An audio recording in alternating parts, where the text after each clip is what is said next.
அன்பு நெஞ்சங்களுக்கு எனது அன்பான வணக்கங்கள். சித்தாஸ் கலர் சேனலில் நம்ம ரொம்ப நாளாக இணைஞ்சிட்ருக்கோம். கண்டிப்பாக எல்லாத்தையும் நம்ம சேனலை ஃபாலோ பண்ணுங்கள், சப்ஸ்கிரைப் பண்ணிக்கோங்க. அண்ட் நம்ம சேனலோட டிஸ்கிரிப்ஷன்ஸில் வாட்ஸ்அப் சேனலோட லிங்க்கும் கொடுத்துருக்கேன். கண்டிப்பாக அதுலேயும் ஜாயின் பண்ணிவிட்டு நிறைய இன்ஃபர்மேஷன்ஸை கண்டிப்பாக எடுத்துக்கோங்க. என்னோட இன்ஸ்டாகிராம் டிஆர் மெரிஷ் அப்படின்ற சேனலையும் சப்ஸ்கிரைப் பண்ணிக்கங்க. சித்தாஸ் காலர் இன்ஸ்டாகிராமையும் ஃபாலோ பண்ணிக்கோங்க. ரைட், இன்றைக்கி ஒரு கமெண்ட் கேட்டிருக்கிறாங்க. நீட் எக்ஸாமுக்கு எடுத்த ஃபோட்டோ வைக்கணுமா சார் அப்படின்னு கேட்டிருக்கிறாங்க.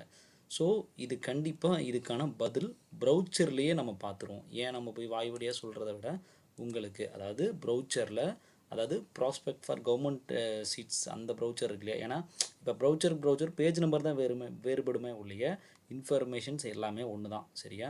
ஸோ அதில் 16th பாயிண்ட் பேஜ் நம்பர் 22ல் கொடுத்துருக்கான்.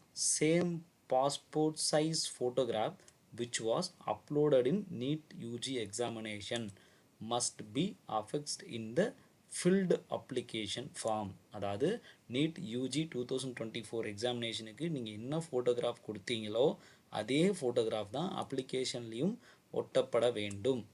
It should be pasted in the attendance sheet maintained at the counseling hall and also should be submitted at the time of counseling at the allotted college. அதாவது என்ன சொல்கிறான் அப்படின்னா, இதில் மொத்தம் நீங்கள் வந்து ஒரு 5 ஃபோட்டோவாவது பேக்கப் காப்பி இல்லை அப்படின்னா எக்ஸ்ட்ரா காப்பி போட்டு வச்சுக்கிறது நல்லது. அது அப்படி இல்லைன்னா உங்கள் ஹால் டிக்கெட்டில் எதுலையாவது கலர் பிக்சர்ஸ் எதாவது இருந்துச்சுன்னா அதே பிரிண்ட் அவுட் எடுத்து வச்சுருங்க. ஏதாவது வேறு வழியே கிடையாது. சரி, இதில் ஏன்னா நீங்கள் காப்பியை ஒரு 5 காப்பி சேர்த்து கொண்டு போனால் தான் ஒன்று ஹால் அப்ளிகேஷனில் ஃபில் பண்ணிடுவீங்க, இன்னொன்று அந்த கவுன்சிலிங் போகிறப்ப ஹாலில் அட்டண்டன்ஸ் ஷீட்டில் ஒரு காப்பி ஒட்டுற மாதிரி இருக்கும். அப்புறம் எந்த காலேஜ் போய் ஜாயின் பண்ண போகிறீங்களோ அந்த காலேஜ்லேயும் அந்த ஒரு ஃபோட்டோவை கொடுத்து அட்மிஷன் அலாட்மெண்ட் சீட்டு வந்து பண்ணுறப்போ அங்கேயும் ஒட்ட வேண்டியிருக்கும். அல்லது சம்டைம்ஸ் அலாட்மெண்ட் ஆர்டர் கொடுப்பாங்க, அந்த அலாட்மெண்ட் ஆர்டரில் உங்கள் ஃபோட்டோ ஒன்று ஒட்டி அதில் ஒரு சிக்னேச்சர் போட்டும் கொடுப்பாங்க. இப்படியும் அது நடக்கும். அதனால் கண்டிப்பாக நீங்கள் ஃபோட்டோகிராஃப் சேமாக வைத்துக்கொள்வது ரொம்ப ரொம்ப நல்லது. ஃபோட்டோ மேலே நம்ம சொன்ன மாதிரி கண்டிப்பாக அட்டஸ்டேஷன் பண்ணிவிடுங்க, சரியா. ஜஸ்ட் வேறு ஏதாவது இன்ஃபர்மேஷன்ஸ் ஃபோட்டோகிராஃப் ரிலேட்டடாக கொடுத்துருக்காங்கன்னு பார்த்துருவோமா.